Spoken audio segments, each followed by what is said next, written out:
Hello dear students, once again welcome back to our channel Gyan lab. So आज मैं लेकर आई हूँ आपके लिए एक नया topic from chapter number 2 that is reproduction in lower and higher animals. आज हम बात करने वाले हैं मेंस्ट्रुअल साइकिल वाले टॉपिक के बारे में और इसके सारे स्टेप्स हम डिटेल में पढ़ने वाले हैं। बच्चों को ये टॉपिक वैसे तो डिफिकल्ट लगता है, लेकिन ये डिफिकल्ट है नहीं, बस थोड़ा सा कॉम्प्लिकेटेड है। सी, एक चीज होती है डिफिकल्ट, समझ में ही नहीं आती है, और एक होता है कॉम्प्लिकेटेड। अगर कॉम्प्लिकेशंस सॉल्व हो जाए तो फिर डिफिकल्टी भी इजी लगने लगती है। ठीक है, तो एक एक करके डिटेल में प्रोसेस को समझेंगे, लेकिन विदाउट टेकिंग मच टाइम। सबसे पहली बात तो मेंस्ट्रुअल साइकिल को हम दूसरा नाम जो दिया गया है, जिस दूसरे नाम से हम लोगों की दिवाली कब खत्म होगी क्या पता, अगले साल तक तो खत्म हो ही जाएगी। Anyway, ignore that.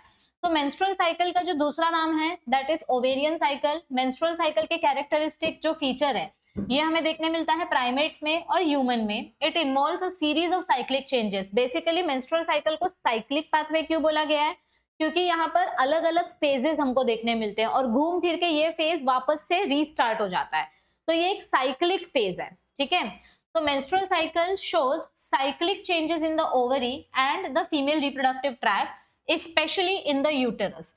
बेसिकली जिन बच्चों को ऐसा लगता है कि पीरियड्स के टाइम पे हमारी बॉडी का हेल्दी ब्लड वेस्ट हो रहा है, ऐसा नहीं है। आज आपका ये मिथ क्लियर हो जाएगा। मैम, पीरियड्स के टाइम पे पेट में इतने क्रैम्प्स क्यों आते हैं, इतना पेट क्यों दुखता है, फिर ये जो ब्लड के क्लॉट्स निकलते हैं क्या वो हेल्दी है या अनहेल्दी है? आपके सारे सवालों का जवाब आज आपको मिल जाएगा। Just watch the video till end. Okay, so these changes take place under the effect of gonadotropins. अब ये गोनाडोट्रोपिन्स कौन से हार्मोन होते हैं? ये वो हार्मोन है जो हमारे पिट्यूटरी ग्लैंड से आ रहे हैं, यानी कि FSH hormone and LH hormone. इनके बारे में मैं डिटेल में बताऊंगी। एंड ओवेरियन हार्मोन्स, ओवरी से 5 हार्मोन्स प्रोड्यूस होते हैं। याद है, हमने अपने प्रीवियस सेक्शन से पढ़ा था, फीमेल रिप्रोडक्टिव सिस्टम जब मैंने पढ़ाया था तब मैंने आपको बताया था कि ओवरी में 5 अलग अलग हार्मोन्स बनते हैं। पेरी पेरी हार्मोन हमने शॉर्ट फॉर्म पढ़ा था, progesterone, estrogen, activin, relaxin, inhibin. तो ये हार्मोन्स भी इंपॉर्टेंट है, प्लस हमारे पिट्यूटरी ग्लैंड से जो हार्मोन आने वाले हैं वो भी इंपॉर्टेंट है। तो पिट्यूटरी ग्लैंड से जो हार्मोन्स बनने वाले हैं उनको हम बोलेंगे गोनाडोट्रोपिन, और बाकी ओवरी से जो हार्मोन्स आने वाले हैं they are ovarian hormones. The cycle is repeated with a periodicity of approximately 28 days. मैंने आपको लास्ट लेक्चर में बहुत क्लियरली एक्सप्लेन किया था कि जो मेंस्ट्रुअल साइकिल का पीरियड होता है, एक साइकिल 28 दिन का होता है। अब हर महीने में से आप 28 दिन माइनस करो तो जो ये एक्स्ट्रा दिन बच जाते हैं, इन एक्स्ट्रा दिन को काउंट करके हमारा पूरा एक एक्स्ट्रा महीना बनता है। तो एक साल में एक फीमेल को 12 बार पीरियड्स नहीं आते, उसको 13 बार पीरियड्स आते हैं। एक मेंस्ट्रुअल साइकिल एक्स्ट्रा आता है। कैसे मैम? क्योंकि बच्चों, ये जो पीरियोडिक साइकिल है ये 30 दिन का नहीं है, ये 28 दिन का है, और हर महीने में 30 दिन होते हैं, 31 डेज होते हैं। तो अगर मुझे एक महीने में 28 दिन में पीरियड्स आए तो मेरे 2 दिन तो एक्स्ट्रा हो गए ना। तो ये जो एक्स्ट्रा दिन है ये मैं ऐड कर दूं तो एक और एक्स्ट्रा मेंस्ट्रुअल साइकिल ऐड हो जाता है। मैंने लास्ट लेक्चर में बहुत डिटेल में एक्सप्लेन किया था कि कैसे आपको एक साल में 13 बार पीरियड्स आते हैं। ठीक है, the middle of each cycle is very important phase, क्योंकि यहाँ पे हमारी फीमेल का एग रिलीज होता है। मिडल ऑफ ईच साइकिल यानी 14th डे। अगर हमारा साइकिल 28 दिन का है तो हमारा साइकिल का जो बीच का दिन है वो हो जाएगा 14th डे, बीच वाला दिन। और उस दिन हमको क्या देखने मिलता है? ये क्या हुआ? Hello hello hello. उस दिन हमको क्या देखने मिलता है कि यहाँ पे एग रिलीज हो रहा है। ठीक है, this egg in every cycle comes alternately from one of the two ovaries। और ये जो अंडा रिलीज होता है, बेसिकली मैं इसकी बात कर रही हूँ। डे 1, डे 2, डे 3 ब्लीडिंग हुई, ब्लीडिंग होने के बाद यहाँ पे फॉलिकल्स डेवलप हुए। अब देखो, जैसे यार डे 14 आ जाएगा, अंडा रिलीज हुआ, इसको बोलते हैं ओव्यूलेटरी फेज। तो ये जो अंडा रिलीज होता है, अगर फर्टिलाइजेशन नहीं हुआ तो 28वें दिन में ये अंडा मर जाता है और फिर नया मेंस्ट्रुअल साइकिल स्टार्ट होता है। तो ये 28 दिन का साइकिल ऐसा दिखाई देता है। स्टार्टिंग के 5 दिन में ब्लीडिंग होती है, फिर बाकी के 6 दिन आपके फॉलिकल्स डेवलप होते हैं, प्रिमोडियल फॉलिकल्स, और फिर 14वें दिन पे ये अंडा रिलीज हो जाता है ओवरी से। और फिर अगर प्रेगनेंसी नहीं हुई तो ये अंडा मर जाएगा और ये हमारे यूट्रस के ब्लड के साथ बाहर आ जाएगा। ठीक है, तो ये जो पूरा का पूरा फेज है, ये पूरा का पूरा फेज 4 अलग अलग फेजेस में डिवाइड किया गया है। ये पूरी साइकिल 4 फेजेस में डिवाइड की गई है। सबसे पहले डे 1 में क्या दिखाई दे रहा है? Day 1, day 2, day 3, day 4 bleeding phase है, इसको बोलते हैं मेंस्ट्रुअल फेज। क्या बोलते हैं इसको हम? Menstrual phase. ये देखो, दिस इज अवर मेंसेस, इसको हम बोलते हैं मेंस्ट्रुअल फेज। पहले ना हम प्रोसेस समझ लेते हैं, फिर थ्योरी पढ़ते हैं। सबसे पहला फेज होता है मेंस्ट्रुअल फेज। अब आपको एक साथ दो चीजें पढ़नी है। आप यहाँ पर यूटरस में होने वाले चेंजेस भी पढ़ोगे और साथ ही साथ आपके ओवरी में क्या चेंजेस हो रहे हैं आप वो भी पढ़ोगे। ये अपनी ओवरी है और ओवरी में क्या क्या चेंजेस हो रहे हैं आपको ये भी साइमल्टेनियसली पढ़ना है। ये बहुत बहुत बहुत बहुत इंपॉर्टेंट क्वेश्चन है। जो बच्चा ऐसा सोचेगा कि मैं ये क्वेश्चन ऑप्शन में छोड़ देता हूँ तो आपके पास ये ऑप्शन नहीं है, क्योंकि ये देखो ये क्वेश्चन हर साल बोर्ड्स में पूछा जाता है। कहाँ गया? मेंस्ट्रुअल साइकिल के ऊपर क्वेश्चन आपको 2022 में भी पूछा गया है,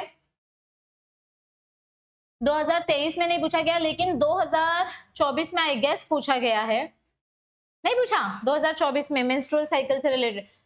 ये सीईटी में आपको ग्राफ देके उसके हार्मोनल स्टेज पूछे गए थे, बट मुझे बहुत स्ट्रॉन्ग फीलिंग है कि 2022 में ये क्वेश्चन पूछा गया था तो 2026 में वापस ये क्वेश्चन पूछा जाएगा। मुझे ऐसा बहुत स्ट्रॉन्ग फीलिंग है, बाकी आपकी चॉइस है। आप पढ़ना चाहो पढ़ो, नहीं पढ़ना है मत पढ़ो, लेकिन बहुत इंपॉर्टेंट टॉपिक है। इसको अगर ऑप्शन में आपने छोड़ दिया तो बाद में आपको पछतावा होगा। तो ध्यान से सुनो, मेंस्ट्रुअल साइकिल समझने के लिए हमको दो ऑर्गन्स साथ में समझना पड़ेगा। मेरे यूटरस में क्या चेंजेस हो रहे हैं और मेरे ओवरी में क्या चेंजेस हो रहे हैं, दोनों में साथ में चेंजेस होते हैं। देखो जैसे ही हमारा ब्लीडिंग फेज स्टार्ट होता है, on an average 3 to 7 days bleeding होता है, बट 5 दिन का एवरेज पकड़ के चलो कि जब हमारा ब्लीडिंग फेज चालू होता है ना, उसी टाइम पे जो मेरे प्रीमोडियल फॉलिकल्स हैं ये मेच्योर होना स्टार्ट हो जाते हैं। जैसे ही ब्लीडिंग स्टार्ट होता है प्रीमोडियल फॉलिकल्स मेच्योर होना स्टार्ट हो जाते हैं। पहले आपका प्राइमरी फॉलिकल बनेगा, फिर आपका सेकेंडरी फॉलिकल बनेगा। फिर हमने क्या पढ़ा था, जैसे ही सेकेंडरी फॉलिकल बनता है तो हमारे ओवरी में जो नर्व वेसल है उस नर्व वेसल को सिग्नल मिल जाता है। ये जो नर्व वेसल है इस नर्व वेसल को सिग्नल मिल जाता है कि सेकेंडरी फॉलिकल बन गया। तो ये नर्व किसको सिग्नल देगी? देखो मैंने आपको यहाँ पे बहुत डिटेल में पढ़ाया था, मेरे सारे लेक्चर्स एक दूसरे से इंटरकनेक्टेड है। अगर आपने प्रीवियस लेक्चर नहीं देखा तो आपको ये लेक्चर समझने में काफी डिफिकल्टी होगी।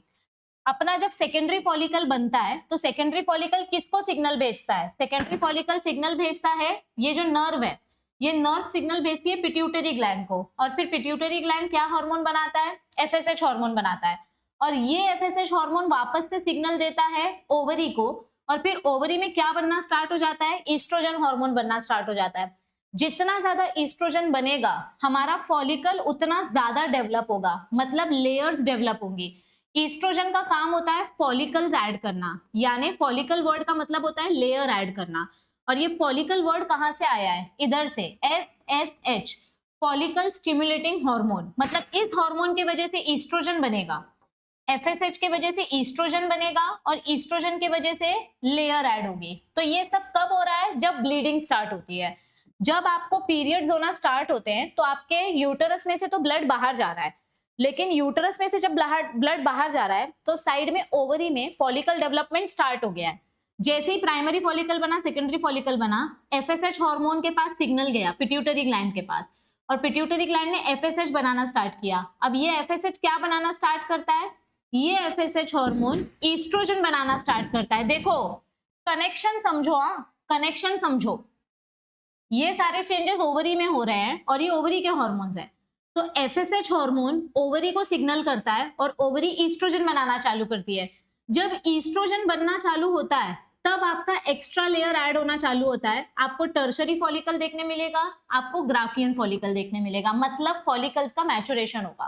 तो ये फॉलिकल मैचुरेशन तो साइड बाय साइड चालू ही है, लेकिन यहाँ पे 4 दिन, 5 दिन, 6 दिन के बाद ब्लीडिंग खत्म हो जाती है। समझो 5 दिन के बाद ब्लीडिंग खत्म हो गई और यहाँ पे एफएसएच प्रोडक्शन स्टार्ट हो गया और फॉलिकल डेवलपमेंट स्टार्ट हो गया। ये इतना फेज है first phase, this is first phase. अब सेकेंड फेज पे आ जाओ। अब ब्लीडिंग होने के बाद वापस से हमको यूटेरस को रिपेयर करना है, क्योंकि देखो ऐसा इमेजिन करो कि अभी दिवाली सीजन गया है, दिवाली में आपके घर पे गेस्ट आने वाले थे, तो मम्मी ने ना उनके लिए खीर बना के रखा था, पूड़ी बना के रखा था, लेकिन उनके यहाँ पे बारिश हो गई। भाई मुंबई में तो कभी भी बारिश हो रही है, दिवाली के दिन भी बारिश हुई, दिवाली के दूसरे दिन भी बारिश हुई, तीसरे दिन भी बारिश हुई, भाई दूज के दिन भी बारिश हुई।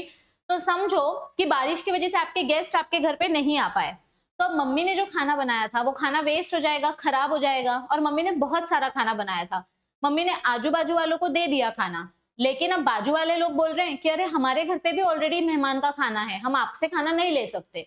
तो अब वो खाना क्या करेंगे? वो खाना कितने दिन तक आप रखोगे? आप उसको 1 दिन रखोगे, 2 दिन रखोगे, 10 दिन तक रखोगे, लेकिन कुछ दिन के बाद तो वो खाना खराब हो जाएगा ना। यानी कि हमारे घर पे जो मेहमान आने वाला था वो था स्पर्म, और स्पर्म के लिए हमने खाना बना के रखा था। यूटेरस में एंडोमेट्रियम लेयर हमने डेवलप करके रखा था। ये अपना एंडोमेट्रियम लेयर है, दिस इज एंडोमेट्रियम। तो ये एंडोमेट्रियम हमने किसके लिए बना के रखा था? जब स्पर्म आता और हमारा एग उसके साथ फ्यूज होता तो जाइगोट बनता। तो जाइगोट हमारा मेहमान है, छोटा सा मेहमान है, इसके लिए हमने खाना बना के रेडी रखा था। लेकिन स्पर्म आया ही नहीं, जाइगोट बना ही नहीं, तो खाना वेस्ट हो गया और पूरा ब्लीडिंग बाहर हो गया। अब हमारे स्पर्म ने बोला कि अब मैं अगले महीने आऊंगा, मतलब हमारे गेस्ट ने बोला कि मैं अगले महीने आऊंगा। अब अगले महीने अगर स्पर्म आएगा तो मुझे फिर से खाना बनाना पड़ेगा, मतलब फिर से एंडोमेट्रियम को रिपेयर करना पड़ेगा। तो अब यहाँ से रिपेयर फेज चालू हो जाता है। प्रोलिफरेटिव फेज मतलब रिपेयर फेज। जो एंडोमेट्रियम एकदम पतला हो गया था, यहाँ पे ये 1 mm का हो गया था, अब ये फिर से धीरे धीरे रिपेयर करना चालू हो जाता है। इसको बोलते हैं फॉलिकुलर फेज, मतलब यहाँ पे लेयर ऐड होना स्टार्ट हो जाती है। तो जैसे जैसे ये रिपेयर हो रहा है वैसे वैसे यहाँ पे फॉलिकल्स भी मैच्योर होते जा रही हैं। देखो ईस्ट्रोजन हार्मोन का लेवल कितना बढ़ते जा रहा है। ईस्ट्रोजन हार्मोन बढ़ रहा है, इसीलिए फॉलिकल्स बढ़ रहे हैं। अब एक ऐसा टाइम आएगा, 14th डे आ जाएगा और हमारा ग्राफियन फॉलिकल पूरा डेवलप हो चुका है। ग्राफियन फॉलिकल इतना बड़ा हो चुका है कि अब ये ग्राफियन फॉलिकल फट जाएगा। जब ग्राफियन फॉलिकल फट जाता है तो अंडा रिलीज होता है, और अब हमारे ओवरी को पता चल जाता है कि अब हमको ईस्ट्रोजन हार्मोन की जरूरत नहीं है। तो ईस्ट्रोजन हार्मोन की अगर जरूरत नहीं है तो फिर से हमारे नर्व के पास सिग्नल जाता है और हम FSH हार्मोन बनाना स्टॉप कर देते हैं, और अब हमारा पिट्यूटरी ग्लैंड LH हार्मोन बनाना स्टार्ट करता है। FSH हार्मोन बनाना स्टॉप कर दिया, LH हार्मोन बनाना स्टार्ट कर दिया। अब ये LH हार्मोन क्या करेगा? ये वापस से सिग्नल देगा ओवरी को। ये किसको सिग्नल देगा? देखो FSH ने किसको सिग्नल दिया? FSH ने सिग्नल दिया ओवरी को, और ओवरी ने बनाया ईस्ट्रोजन हार्मोन, और इसके वजह से बना ग्राफियन फॉलिकल। अब ग्राफियन फॉलिकल जब फूट जाता है तो अब पिट्यूटरी ग्लैंड के पास वापस से सिग्नल जाएगा, और अब पिट्यूटरी ग्लैंड FSH हार्मोन बनाना बंद कर देगा। पिट्यूटरी ग्लैंड FSH हार्मोन बनाना बंद कर देगा। Now pituitary gland will form LH hormone. अब ये LH हार्मोन वापस सिग्नल लेके जाएगा ओवरी के पास, और अब ओवरी से बनेगा प्रोजेस्टेरॉन हार्मोन। ईस्ट्रोजन हार्मोन धीरे धीरे कम होते जाएगा और प्रोजेस्टेरॉन हार्मोन अब धीरे धीरे बढ़ते जाएगा। अब ये LH हार्मोन क्या करता है? प्रोजेस्टेरॉन हार्मोन बनाने बोलता है ओवरी में। तो जो ग्राफियन फॉलिकल फट गया था, ग्राफियन फॉलिकल में से अंडा तो बाहर आ गया, तो अब ये जो बचा हुआ ग्राफियन फॉलिकल है, ये ग्राफियन फॉलिकल कन्वर्ट हो जाएगा कॉर्पस लुटियम में, और इसके अंदर आपका प्रोजेस्टेरॉन हार्मोन बनना स्टार्ट हो जाएगा। और ये सब किसके वजह से हो रहा है? पिट्यूटरी ग्लैंड के वजह से हो रहा है। जब आपका ग्राफियन फॉलिकल नहीं बना था तो ईस्ट्रोजन हार्मोन बन रहा था, लेकिन ग्राफियन फॉलिकल फट गया ना। ग्राफियन फॉलिकल फटने के बाद हमारे स्ट्रोमा में जो नर्व वेसल है, उस नर्व वेसल को सिग्नल मिल गया कि ये ग्राफियन फॉलिकल फट गया है, चलो चलो चलो ब्रेन को बताते हैं, पिट्यूटरी ग्लैंड को बताते हैं। तो पिट्यूटरी ग्लैंड को जैसे ही पता चला कि है ग्राफियन फॉलिकल फट गया, चलो कोई बात नहीं, अब मैं FSH हार्मोन बनाना बंद कर देती हूँ। अब क्या काम FSH हार्मोन बना के? फॉलिकल तो फट गया, कोई बात नहीं, now stop FSH। FSH stop हो गया तो ईस्ट्रोजन भी धीरे धीरे करके स्टॉप हो जाएगा। अब पिट्यूटरी ग्लैंड बोलता है कि चलो अब मैं LH हार्मोन बनाती हूँ। अब बेचारा जो ग्राफियन फॉलिकल फट गया है उसकी थोड़ी सी मदद कर देते हैं। तो ये LH हार्मोन ग्राफियन फॉलिकल को कन्वर्ट कर देता है कॉर्पस ल्यूटियम में, और ये कॉर्पस ल्यूटियम प्रोजेस्टेरॉन हार्मोन बनाना स्टार्ट करता है। और जितना ज्यादा प्रोजेस्टेरॉन हार्मोन बनेगा, देखो जब प्रोजेस्टेरॉन हार्मोन बनना स्टार्ट हुआ तभी हमारा एंडोमेट्रियम की डेवलपमेंट ज्यादा स्टार्ट होती है, क्योंकि एंडोमेट्रियम को हेल्दी करने का काम प्रोजेस्टेरॉन का होता है। ईस्ट्रोजन इज ऑल्सो इंपॉर्टेंट, लेकिन दोनों के कंपैरिजन में प्रोजेस्टेरॉन का ज्यादा इंपॉर्टेंट रोल होता है। और फिर हमारे नया मेहमान जो आने वाला है उसके लिए हमारा एंडोमेट्रियम फिर से रेडी हो जाता है। लेकिन अगर समझो फिर से हमारे स्पर्म ने धोखा दे दिया, वो नहीं आया, तो फिर से हमारा अंडा वेस्ट हो जाएगा, फिर से वो अंडा फट जाएगा, और फिर से हमारा नया ब्लीडिंग फेज चालू हो जाएगा। मतलब यहाँ से फिर से नया साइकिल चालू हो जाएगा।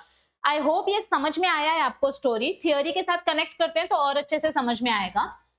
सबसे पहला फेज है मेंस्ट्रुअल फेज। ये बिगिनिंग है हमारे मेंस्ट्रुअल साइकिल का। यहाँ पर ब्लड लॉस होता है अप्रोक्सीमेटली 45 to 100 ml, और ये ऑन एन एवरेज 5 दिन तक होता है। किसी को 3, किसी को 4, किसी को 5, किसी को 6, बट एवरेज 5 दिन होता है। यहाँ पर मेन क्या हो रहा है, जब आपको ब्लीडिंग होती है तो एग्जैक्टली ब्लीडिंग के टाइम पे क्या बाहर आता है, जो अपना एंडोमेट्रियम का लेयर है ना, ये एंडोमेट्रियम लेयर बाहर आता है। तो मेंस्ट्रुएशन के टाइम पे आपका एंडोमेट्रियम ब्रेक डाउन होके बाहर आता है। अब सोचो, एंडोमेट्रियम एक मस्कुलर लेयर है, वो सेल्स से बनी है, तो अगर वो लेयर टूट टूट के बाहर आएगी तो दुखेगा ना पेट, आपका यूटेरस दुखेगा। और जब ऐसे वो लेयर टूटती है तो आपका यूटेरस कॉन्ट्रैक्ट करता है, तो ऐसे लगता है पेट में कोई मिक्सर चला रहा है, पूरा मसल ऐसे कॉन्ट्रैक्ट हो जाता है। किसी किसी को तो ये पेन कम होता है, लेकिन किसी किसी को इतना ज्यादा हो जाता है कि उनको वो अपना यूटेरस निकालना पड़ता है, उसको बोलते हैं एंडोमेट्रियोसिस। बहुत एक्सट्रीम पेन, किसी किसी की डेथ हो जाती है इस पेन के वजह से। तो किसी का भी कभी मजाक नहीं उड़ाना चाहिए, क्योंकि किसको कितने लेवल का पेन हो रहा है वी मे नेवर नो। तो बेसिकली पीरियड्स के टाइम पे आपका ये जो यूटेरस का लेयर है ना, वो लेयर ऐसे छिल के ऐसी अशी अख्खी साल बाहेर येते, ऐसी पूरी लेयर उसकी बाहर आ जाती है, that is bleeding because of prostaglandin. क्योंकि प्रोस्टाग्लैंडिन क्या करता है, यूटेरस को कॉन्ट्रैक्ट करता है ताकि कुछ भी लेयर अंदर ना बचे। अब कुछ बच्चों का यहाँ पे डाउट आएगा कि मैम पीरियड्स के टाइम पे पेन किलर लेना चाहिए क्या? तो देखो, ये आपका इंडिविजुअल चॉइस है, आप अपने डॉक्टर से भी रेकमेंड कर सकते हो। अगर मेरा पर्सनल ओपिनियन मानोगे तो अगर हो सके तो मेडिसिन मत लो, अगर थोड़ा सा पेन आप बेयर कर सकते हो। मैं क्या करती हूँ, मुझे जब मेंस्ट्रुअल साइकिल आता है तो मैं हॉट बैग रखती हूँ, मैंने वो चार्जिंग वाला हीट पैड लिया है, वो हीट पैड में अपने पीठ, मुझे पेट भी दुखता है पीठ भी दुखती है, तो मैं यहाँ पे गर्म पानी का बैग रखती हूँ और यहाँ पे पीछे पट्टे से बांध के वो हॉट बैग रखती हूँ और मैं रेस्ट करती हूँ। अगर मेरे पास टाइम है तो मैं रेस्ट करती हूँ, नहीं तो मैं बहुत ज्यादा हॉट बैग से सेकती हूँ। यूरिन के लिए मैं जब भी जाऊंगी I will use hot water to wash my vagina. मैं जितनी भी बार सुसु करने जाऊंगी गर्म पानी से अपने वजाइना को वॉश करूंगी, मैं गर्म पानी पीऊंगी ताकि मेरे मसल्स रिलैक्स हो सके और मुझे थोड़ा आराम मिले, और इससे बहुत आराम पड़ता है। और थोड़ा बहुत एक दो गलती से योगा पोजेस ले लेती हूँ और थोड़ा बहुत बनाना खा लेती हूँ, क्योंकि उससे भी पोटेशियम मिलता है, तो उससे भी मेरी बॉडी में थोड़ा सा कॉन्ट्रैक्शंस कम होते हैं। तो मैं हो सके तो मेडिसिन अवॉइड करती हूँ। लेकिन अगर समझो मुझे एग्जाम में जाना है या मुझे किसी बहुत इंपॉर्टेंट मीटिंग में या फंक्शन में जाना है जहां पे मैं इतना सब बैग वैग लेके नहीं बैठ सकती, तो फिर उस टाइम पे मैं मेडिसिन ले लेती हूँ, कैन नॉट टेक रिस्क। तो आपके ऊपर चॉइस है। अगर कुछ कुछ लोगों का मेडिसिन का साइड इफेक्ट होता है, क्योंकि मेडिसिन की वजह से क्या होगा, आपका यूटेरस कॉन्ट्रैक्ट करना बंद कर देगा, आपको ज्यादा पेन नहीं होगा। लेकिन कभी कभी अगर कॉन्ट्रैक्शन बंद हो गया ना, तो एंडोमेट्रियम पूरा बाहर नहीं आता, थोड़ा सा एंडोमेट्रियम फिर अंदर ही रह जाता है। फिर जब आपको नेक्स्ट मंथ में पीरियड्स आएंगे ना, तो फिर डबल पेन होगा, थोड़ा सा पहले का बचा हुआ एंडोमेट्रियम और फिर बाद में का बचा हुआ, इससे कॉम्प्लिकेशंस बढ़ सकते हैं। तो ये सबके लिए नहीं होता है, लेकिन अगर आपको बहुत पेन होता है तो प्लीज यूट्यूब पे मत देखो, इंस्टाग्राम पे मत देखो, अपने फैमिली डॉक्टर के पास जाओ, और सबसे बेस्ट गायनेकोलॉजिस्ट के पास जाओ, उनसे बेस्ट कोई नहीं है, ठीक है? ओके, पर इग्नोर मत करो, ठीक है? थोड़ा बहुत पेन ठीक है, बट बहुत ज्यादा हो रहा है तो कॉम्प्लिकेशंस बढ़ सकते हैं, स्पेशली अभी की एज में, क्योंकि हमारा फूड बहुत ज्यादा खराब हो गया है, जंक फूड हो गया है, लाइफस्टाइल खराब हो गई है, तो ये सब मैटर करता है। तो देखो, जब हमारा वो मेंस्ट्रुअल साइकिल आता है तो एंडोमेट्रियम कॉन्ट्रैक्ट होता है और प्रोजेस्टेरॉन हार्मोन भी कम हो गया है। देखो, आया ही नहीं ना स्पर्म, तो अभी प्रोजेस्टेरॉन हार्मोन कम हो गया और अब धीरे धीरे करके ब्लीडिंग स्टार्ट हो गई। फिर वही बात होगी, जैसे ब्लीडिंग स्टार्ट होगी आपका फॉलिकल डेवलपमेंट स्टार्ट हो जाएगा, और फॉलिकल डेवलपमेंट जब स्टार्ट होगा तो सिग्नल जाएगा पिट्यूटरी ग्लैंड के पास, फिर पिट्यूटरी ग्लैंड एफएसएच हार्मोन बनाएगी, फिर ये एफएसएच हार्मोन सिग्नल देगा ओवरी को, ओवरी में ईस्ट्रोजन हार्मोन बनना स्टार्ट होगा, जिसकी वजह से फॉलिकल्स डेवलप होंगे और आपका ग्राफियन फॉलिकल बनेगा, ठीक है? तो यहाँ पर जब आपका ब्लीडिंग होता है तो ब्लीडिंग में ब्लड बाहर आता है, एंडोमेट्रियम का टिश्यू बाहर आता है, थोड़ा स्टिकी लिक्विड होता है, एंडोमेट्रियम की लेयर होती है, और जो अंडा फर्टिलाइज नहीं हुआ था वो अंडा बाहर आ जाता है। ये सब वजाइना से बाहर आता है, ठीक है? The endometrium lining becomes very thin. तो जब मेंस्ट्रुअल साइकिल आता है तो ये लाइन देखो कितना पतला हो जाता है, क्योंकि हमारा पूरा एंडोमेट्रियम बाहर आ गया है, तो इधर पे सिर्फ 1 मिलीमीटर की लेयर बचती है। The menstrual discharge continues for an average of 5 days. However, this blood does not clot due to presence of fibrinolysin. Normally हमारे बॉडी में कहीं पे भी ब्लीडिंग होगी तो वहां पे ब्लड क्लॉट हो जाता है, ब्लीडिंग अपने आप स्टॉप हो जाती है, क्योंकि हमारे ब्लड में फाइब्रिनोलाइसिन होता है। लेकिन हमारे एंडोमेट्रियम के पास फाइब्रिनोलाइसिन नहीं होता, इसीलिए मेंस्ट्रुअल ब्लड क्लॉट नहीं होता, वो कंटिन्यू नल के जैसा लीक होते ही रहता है 5 दिन में। Menstrual phase occurs when ovulated egg does not get fertilized. मतलब अंडा रिलीज तो हुआ, ये देखो यहाँ पे अंडा तो रिलीज हुआ है, अंडा रिलीज हुआ है, ओव्यूलेशन हुआ है, लेकिन स्पर्म नहीं आया। और अगर स्पर्म नहीं आया तो फिर फर्टिलाइजेशन नहीं होगा, प्रेगनेंसी नहीं होगी और फिर आपका यूटरस बाहर आ जाएगा। तो ऐसा बोलते हैं ना कि किसी की याद में आंसू बहाना। अभी स्पर्म नहीं आया तो अंडा मर गया, अंडा मर गया इसीलिए हम उसका मातम मना रहे हैं। मतलब हमारा जो यूटरस है ना वो दुख ही है। अवर यूटरस इज सैड क्योंकि अंडा बेचारा मर गया, तो हमारा जो यूटरस है वो खून के आंसू बहा रहा है, मतलब वो उस अंडे के मरने का शोक मना रहा है। तो this is the scientific phrase कि जब हमारा अंडा फर्टिलाइज नहीं होता और अंडा मर जाता है तो उसको बोलते हैं funeral of the unfertilised egg. यानी फर्टिलाइजेशन नहीं हुआ, अंडा मर गया और अंडा बाहर आ गया, यानी हम अंडे के दुख में रो रहे हैं। And during these 5 days, many primordial follicles develop into primary follicle और इनमें से कुछ follicles बनते हैं secondary follicle। ये secondary follicle का मैसेज जाता है nerve vessel के पास, nerve का मैसेज जाता है pituitary gland के पास, pituitary gland बनाता है FSH हार्मोन, फिर ये मैसेज आता है ओवरी के पास, ओवरी बनाती है ईस्ट्रोजन हार्मोन और ईस्ट्रोजन हार्मोन की वजह से सेकेंडरी फॉलिकल कन्वर्ट होगा टर्शरी फॉलिकल में and tertiary follicle will get converted into Graafian follicle. ये पूरा अपना हार्मोनल पाथवे होता है, ठीक है। सो अब आता है सेकंड फेज, प्रोलिफरेटिव फेज भी बोलते हैं इसको, फॉलिकुलर फेज भी बोलते हैं या पोस्ट मेंस्ट्रुअल फेज भी बोलते हैं, ब्लीडिंग होने के बाद का फेज। अब इस फेज में क्या होगा, सब रिपेयर होगा। This phase is duration between end of menstruation and release of over. मतलब ब्लीडिंग फेज यहाँ पे है 0 से 5। अब यहाँ से जो फेज चालू हुआ है 6th डे से 13th डे तक, ये अपना प्रोलिफरेटिव फेज है, मतलब रिपेयर फेज। क्योंकि अब इसके बाद 14th डे पे ओव्यूलेशन होगा, ग्राफियन फॉलिकल फटेगा और अंडा बाहर आ जाएगा। तो देखो अब इधर पे क्या बताया, duration of this phase is more variable than other phases. अभी जिसको 5 दिन तक ब्लीडिंग हुआ है तो उसका 6th डे से प्रोलिफरेटिव फेज चालू होगा, जिसको 4 दिन तक ब्लीडिंग हुआ है तो उसका 5वें दिन से प्रोलिफरेटिव फेज चालू हो जाएगा। तो it is different. A few 6 to 12 secondary follicles proceed to develop, but usually one of them develops into mature follicle। यहाँ पे देखो ओवरी में बहुत सारे प्रिमोडियल फॉलिकल्स थे, ये सेकेंडरी फॉलिकल बने। अब इसमें से सिर्फ एक ही फॉलिकल ग्राफियन फॉलिकल बनेगा और बाकी के सेकेंडरी फॉलिकल्स मर जाएंगे। इस प्रोसेस को बोलते हैं एट्रेसिया प्रोसेस। ये हमने पहले भी पढ़ा था कि जब जो फॉलिकल्स मर जाते हैं उन मरे हुए फॉलिकल्स के प्रोसेस को हम क्या बोलते हैं। यहाँ पे देखो कुछ फॉलिकल्स ही आगे जाके मैच्योर हुए ना, ये मर गया, सॉरी ये दोनों आगे गए, फिर इसमें से ये मर गया, सिर्फ एक ही मैच्योर हुआ। तो ये जो फॉलिकल्स मर गए, इन मरे हुए फॉलिकल्स को बोलते हैं एट्रेसिया प्रोसेस। क्या बोला जाता है इनको, एट्रेसिया प्रोसेस। तो देखो यहाँ पे क्या हो रहा है, developing secondary follicle secrete estrogen hormone. मैं फिर से बताती हूँ, जब मुझे पीरियड्स आ रहे हैं तो मेरा इधर पे प्राइमरी फॉलिकल है ओवरी के अंदर, प्राइमरी से सेकेंडरी फॉलिकल बना, फिर इसका मैसेज नर्व के पास गया और नर्व का मैसेज पिट्यूटरी ग्लैंड के पास गया, पिट्यूटरी ग्लैंड ने FSH हार्मोन बनाया, FSH का सिग्नल ओवरी के पास आया और ओवरी ने ईस्ट्रोजन हार्मोन बनाना चालू किया और इस ईस्ट्रोजन की वजह से टर्शरी फॉलिकल बना और ग्राफियन फॉलिकल बना। और इसी ईस्ट्रोजन की वजह से यहाँ पे हमारा जो सेकेंडरी से टर्शरी फॉलिकल बनता है इसका मियोसिस 1 कंप्लीट हो जाता है। ये आप आगे पढ़ोगे, अभी आगे जब हम गैमेटोजेनेसिस पढ़ेंगे ना उसमें आप पढ़ोगे कि इसका मियोसिस 1 कंप्लीट हो जाता है और ये मियोसिस 2 में अटक जाता है। हमने पढ़ा था ना कि जब हमारी बच्ची छोटी थी तो जब वो फीटस थी तो फीटस के स्टेज में उसका मियोसिस 1 स्टार्ट हुआ था, लेकिन डिप्लोटीन स्टेज में उसका मियोसिस अटक गया था और फिर जब वो लड़की बड़ी हुई तो धीरे धीरे वापस से फॉलिकल्स मैच्योर होना स्टार्ट हुए।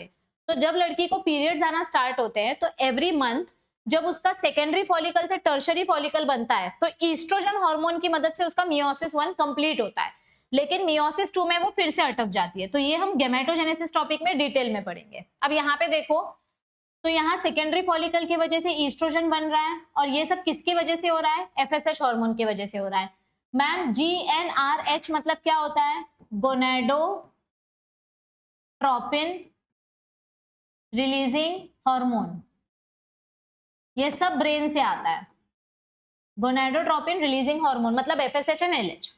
एंडोमेट्रियम धीरे धीरे रिपेयर होगा, धीरे धीरे एंडोमेट्रियम की क्वांटिटी बढ़ेगी, ईस्ट्रोजन हार्मोन की क्वांटिटी बढ़ेगी, रीजनरेशन होगा एंडोमेट्रियम सेल्स का, यूटेरिन ग्लैंड्स वापस से मैच्योर हो जाएंगे और जो यूटेरस 1 mm का हो गया था अब वो वापस से धीरे धीरे 3 to 5 mm का हो जाएगा और फिर ये एकदम से 10 mm का कब होगा, जब प्रोजेस्टेरॉन हार्मोन बढ़ेगा। तो धीरे धीरे रिपेयर करना चालू हो रहा है। ठीक है। अब नेक्स्ट आता है ओव्यूलेटरी फेज। ये सबसे छोटा फेज है, ये सीईटी क्वेश्चन है, क्योंकि एक ही दिन का फेज होता है, 14th डे पे होता है ये फेज। इस दिन आपका अंडा रिलीज हो जाता है, ग्राफियन फॉलिकल से आपका अंडा बाहर आ जाता है, और ये जैसे ही अंडा बाहर आता है वैसे ही एलएच हार्मोन बनना स्टार्ट होता है, या आप ऐसा बोल सकते हो कि एलएच हार्मोन की वजह से ग्राफियन फॉलिकल फट जाता है। तो it provides positive feedback which causes mature follicle to rupture, और फिर ओव्यूलेशन होता है। ओव्यूलेशन मतलब अंडा रिलीज करना, release of ovum, and it may be accompanied by mild और severe pains in lower abdomen. अभी नेक्स्ट टाइम आप लोग क्या करना, ऐसा जरूरी नहीं है कि सबकी बॉडी में होगा, किसी किसी को होगा, मेरी बॉडी में होता है। जिस दिन आपको पीरियड्स आएगा ना, कैलेंडर में टिक करो, वो आपका डे 1 है मेंस्ट्रुअल साइकिल का। समझो किसी को 23 तारीख को पीरियड्स आए, आज किसी को पीरियड्स आए, तो आप कैलेंडर पे टिक करो, ठीक है, कि इस डेट को मुझे पीरियड्स आए। अब वहां से काउंट करना स्टार्ट करो। जिस दिन आपको पीरियड्स आए उसके 14th डे और 15th डे के बीच में आपका ओव्यूलेशन होगा। जरूरी नहीं है जिसका साइकिल 33 डेज का होगा, 28 डेज का साइकिल है तो 14वें दिन अंडा रिलीज होता है, 30 दिन का साइकिल होगा तो 15वें दिन अंडा रिलीज होगा, 32 डेज का साइकिल होगा तो 16वें 17वें दिन अंडा रिलीज होगा। ये आपको आपकी गायनेकोलॉजिस्ट बताती है, ठीक है। तो समझो मुझे अगर 28 डेज के साइकिल आ रहे हैं तो मेरा अंडा 14th और 15th डे के बीच में रिलीज होता है। तो जिस दिन अंडा रिलीज होता है ना, उस दिन आपको थोड़ा सा ना पेन फील होगा, जैसे पीरियड्स के टाइम पे पेन होता है ना, वैसे हल्का सा पेन होगा लोअर एब्डोमेन में, यानी आपका ओव्यूलेशन हो रहा है, क्योंकि आपका ओवरी कॉन्ट्रैक्ट हो रहा है ना, ओवरी कॉन्ट्रैक्ट हो रहा है, यूट्रस कॉन्ट्रैक्ट हो रहा है, अंडा रिलीज हो रहा है, तो थोड़ा पेन होता है। लास्ट फेज है सेक्रेटरी फेज। ये सबसे बड़ा फेज है, this is the longest phase, क्योंकि ये 14 दिन का होता है, 15th डे से स्टार्ट होता है और 28th डे तक चलता है। सो ये सबसे बड़ा फेज होता है। इस फेज में क्या होने वाला है, इस फेज में सेक्रेटरी फेज में हार्मोन सेक्रेट होने वाला है। कौन सा हार्मोन? प्रोजेस्टेरॉन हार्मोन, और जिसके वजह से क्या होने वाला है, एंडोमेट्रियम डेवलप होने वाला है। बस इतना ही काम होने वाला है। सो सेक्रेटरी फेज सबसे बड़ा फेज है। एक बार अंडा रिलीज हो गया तो आपका ग्राफियन फॉलिकल जो है, ग्राफियन फॉलिकल में से अंडा रिलीज हो गया, तो now this Graafian follicle will get converted into corpus luteum. किसके वजह से? एलएच हार्मोन के वजह से। और अब इस कॉर्पस ल्यूटियम में क्या बनेगा? प्रोजेस्टेरॉन हार्मोन बनेगा। और ये प्रोजेस्टेरॉन हार्मोन का काम क्या होता है? एंडोमेट्रियम की लेयर को थिक करता है। ये एंडोमेट्रियम की लेयर को थिक करता है। सो अंडा रिलीज होने के बाद ग्राफियन फॉलिकल कन्वर्ट हो जाता है कॉर्पस ल्यूटियम में।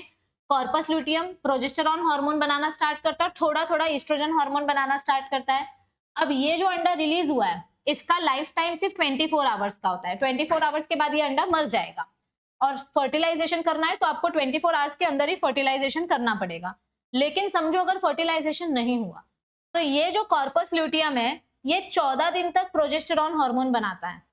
लेकिन अगर अंडा फर्टिलाइज ही नहीं हुआ तो आफ्टर 14 डेज ये ड्राई हो जाता है। After 14 days corpus luteum dry हो जाता है, और पहले तो ये येलो कलर का रहता है, this corpus luteum is yellow colour. लेकिन जब ये ड्राई हो जाता है तो ये व्हाइट कलर का हो जाता है, और इसको बोलते हैं कॉर्पस अल्बिकन्स। क्या बोलते हैं इसको हम? Corpus albicans. ये ड्राई हो गया, तो जब ये 14 डेज के बाद आफ्टर 2 वीक्स ये डीजेनरेट हो जाता है, ड्राई हो जाता है, और ये किस में कन्वर्ट हो जाता है? कॉर्पस अल्बिकन्स में। The corpus luteum releases progesterone hormone in small amount of estrogen and inhibin. ये इनहिबिन हार्मोन क्या करेगा? जब तक आपका प्रोजेस्टेरॉन हार्मोन बन रहा है उसी टाइम पे इनहिबिन हार्मोन भी बन रहा है। इनहिबिन हार्मोन भी ओवरी से आता है। ये इनहिबिन हार्मोन क्या करता है? ये 14 दिन तक एफएसएच हार्मोन को स्टॉप करके रखता है, ताकि न्यू मेंस्ट्रुअल साइकिल स्टॉप रहे, नया मेंस्ट्रुअल साइकिल स्टार्ट ना हो सके। ये मेंस्ट्रुअल साइकिल को इनहिबिट करके रखता है। तो इन हार्मोन्स की वजह से हमारा एंडोमेट्रियम डेवलप होगा, प्रॉपर कॉइल होगा, एंडोमेट्रियम थिक हो जाएगा, उसकी थिकनेस 10 मिलीमीटर बढ़ जाएगी। और इनहिबिन हार्मोन क्या करता है? It stops the secretion of FSH. ये बहुत इंपॉर्टेंट है। इनहिबिन हार्मोन का यहाँ पर क्या रोल है? It stops the secretion of FSH. ये एफएसएच हार्मोन को स्टॉप करके रखता है ताकि नया साइकिल ना चालू हो जाए। मैंने अभी टाइम दिया है, 14 दिन का टाइम दिया है प्रेगनेंसी होने के लिए, तो 14 दिन तक आपको पीरियड्स नहीं आने चाहिए। मतलब एक बार ओव्यूलेशन हो गया ना, उसके बाद 14 दिन तक पीरियड्स नहीं आने चाहिए। तो पीरियड्स को स्टॉप करने के लिए कौन सा हार्मोन आता है? इनहिबिन हार्मोन आता है। And these changes are necessary for fertilization and implantation, ताकि अगर प्रेगनेंसी हो तो मेरे फीटस को टाइम मिलना चाहिए इम्प्लांटेशन करने के लिए। ऐसा ना हो कि घाई घाई में पीरियड्स आए और बेचारा फीटस पहले ही मिसकैरेज हो गया। तो ये था अपना मेंस्ट्रुअल साइकिल। लेकिन समझो अगर हमारा अगर एग फर्टिलाइज हुआ और एग इम्प्लांट हो गया, तो प्रोजेस्टेरॉन हार्मोन तो बनेगा ही। प्रोजेस्टेरॉन हार्मोन का लाइफ 14 डेज से और ज्यादा एक्सटेंड हो जाता है। प्रोजेस्टेरॉन हार्मोन जो है वो ये 14 डेज से एक्सटेंड होके 3 मंथ्स तक एक्सटेंड हो जाता है, फिर ये ड्राई नहीं होगा। लेकिन साथ में पिट्यूटरी ग्लैंड एक स्पेशल हार्मोन बनाना चालू करता है, एचसीजी हार्मोन। ये एचसीजी हार्मोन को बोलते हैं ह्यूमन कोरियोनिक गोनेडोट्रोपिन हार्मोन। पहले क्या हो रहा था, एलएच हार्मोन की वजह से प्रोजेस्टेरॉन बन रहा था। अब एलएच हार्मोन खत्म हो गया, अब एचसीजी की वजह से प्रोजेस्टेरॉन बनेगा। और जैसे ही आप अपना प्रेगनेंसी का यूरिन टेस्ट करते हो या ब्लड टेस्ट करते हो, वो आपने पता होगा आपको सबको, प्रेगनेंसी का प्रेगा न्यूज का किट आता है। वो प्रेगा न्यूज के किट में जब आप अपना सुबह सुबह यूरिन सैंपल डालते हो तो उसमें ये हार्मोन चेक किया जाता है कि एचसीजी हार्मोन है कि नहीं, क्योंकि ये हार्मोन सिर्फ और सिर्फ प्रेगनेंसी में ही बनता है। और इस हार्मोन की वजह से आपका प्रोजेस्टेरॉन 3 महीने के लिए एक्सटेंड हो जाता है। तो this x tends the life of corpus luteum, जिसकी वजह से प्रोजेस्टेरॉन हार्मोन बनता ही रहेगा। तो अगर आपको कंफर्म करना है कि आप प्रेग्नेंट हो कि नहीं हो और प्रेगा न्यूज का टेस्ट आपको नहीं ज्यादा अच्छा लग रहा है, तो या तो आपका ब्लड टेस्ट किया जाता है, यूरिन टेस्ट किया जाता है, क्योंकि अगर ब्लड में या यूरिन में एचसीजी हार्मोन मिला मतलब यू आर कंफर्म्ड प्रेग्नेंट। अगर लेकिन फर्टिलाइजेशन हुआ ही नहीं, अगर स्पर्म आया ही नहीं, तो अंडा फर्टिलाइज ही नहीं हुआ, तो प्रेगनेंसी नहीं होगा और आपका 14 दिन के बाद ये प्रोसेस स्टॉप हो जाएगा और नया मेंस्ट्रुअल साइकिल स्टार्ट हो जाएगा। सिंपल। Yes everybody. अब यहाँ पर आपको कुछ पॉइंट्स बताए गए हैं कि जब मेंस्ट्रुएशन होता है तो आपको क्या क्या प्रिकॉशंस करने चाहिए। सबसे पहली बात, अपना प्यूबिक एरिया क्लीन रखो, वॉश करो, सोप से वॉश करो। सोप मतलब जो भी आप जैसे भी वॉश करते हो, गर्म पानी से जैसे भी। Change sanitary napkin every 4 to 5 hours, क्योंकि हमारे सैनिटरी नैपकिन में क्लोरीन होता है, कॉटन होता है, फैब्रिक होता है, जिससे आपको कुछ भी टॉक्सिक शॉक सिंड्रोम हो सकता है, टैम्पॉन से अनहेल्दी सिंड्रोम हो सकते हैं। तो कंटिन्यूअसली रख के अंदर भूल नहीं जाने का, 4-4 5-5 घंटे में चेंज करो, क्योंकि इचिंग चालू हो जाती है नहीं तो। पर्सनल हाइजीन मेंटेन करके रखो ताकि इन्फेक्शन का रिस्क ना हो। सैनिटरी नैपकिन को प्रॉपर डिस्पोज करो, प्रॉपर रैप करके फेंको। And using damp and dirty clothes और using a sanitary napkin for a longer time, it can cause perfect environment for growth of bacteria. अगर आप गंदा कपड़ा यूज कर रहे हो, जो पैडमैन मूवी में बताया गया है, कपड़ा धो धो के यूज कर रहे हो, या सेम पैड आप 10-10 घंटे के लिए यूज कर रहे हो, तो फिर आपका इन्फेक्शन हो सकता है, बैक्टीरियल इन्फेक्शन हो सकता है, which can cause to serious problems. तो सबको ये सेशन समझ में आया है? Yes everybody, tell me quickly. अगर आप लोगों को ये सेशन समझ में आया है तो I will be very happy. और अगर सेशन समझ में आ रहे हैं और आपको ये लेक्चर्स अच्छे लग रहे हैं, तो मैं आपसे एक ही रिक्वेस्ट करूंगी कि आप चैनल को ज्यादा से ज्यादा अपने फ्रेंड्स के साथ शेयर करो। आप भी चैनल को सब्सक्राइब करो, अपने फ्रेंड्स को भी बोलो चैनल को सब्सक्राइब करने के लिए। वीडियो को लाइक करके नीचे कमेंट करो, क्योंकि ट्रस्ट मी, आप लोगों के लिए फेस्टिवल्स चालू है, मेरे भी फेस्टिवल्स चालू है। अकेले कैमरा के सामने कंटिन्यूअसली पढ़ाना बहुत डिफिकल्ट होता है, और जब व्यूज नहीं आते, लाइक्स नहीं आते, तो हमारा मोटिवेशन भी चला जाता है। तो आप अगर चाहते हो कि मैं आपकी हेल्प करूं, तो आपको मुझे सिर्फ एक ही सपोर्ट करना पड़ेगा, ज्यादा से ज्यादा चैनल को शेयर करो, सब्सक्राइब करो, लाइक करो। मुझे मोटिवेशन मिलेगा, मैं आपके लिए बहुत ज्यादा काम करूंगी। ठीक है? So all the best everybody, take care and I will see you all very soon. Bye.